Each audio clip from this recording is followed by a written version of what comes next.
James Owens ó Loch Garman réiteúir de Hagrís den ngé atá sé de beidir choúla Luimneach tras na parke níos mó ná aonaí eile cén linti bhfuil caithfean euro agus golamór gríige tam búilt Tom Morrison son le cínan feithí. Steach lár slí, well, de bheith Monaghan in spruch tóca ge English agus tá Buaicphointí cláirithe ag fearlár parke Limerick. Tóca gerid chofad le Barry Murphy.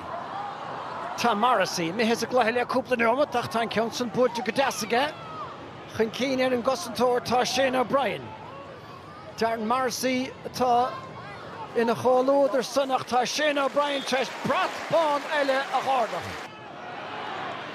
O'Neill isteach lár slí cé atá a fáide Adam English print ar a háilige ach beidir go meach cúlán. Tóca ge Shane O'Brien is fintan burca gíine an Corcamán ach níochtach sé é batáilta isteach sa líon ige O'Brien. Well, tá Limneach in óachtar ar fud na parca go háirithe Lord Parca tá faibanna gaile leis a buc amach.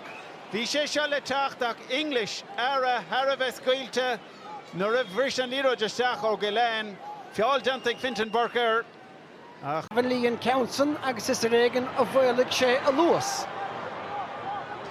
Tá chuocht a tastáilú níos mátá Lee as a stúim hénig ord scór ag Gavin Lee. Puck amach tóca. Cathal O'Neill a ríist glec ord galóir ag Cooney which is sin fada galóir tág an bailón go gael díst go tobairteach an ceansa. Carta bhí ag Cathal Mannion.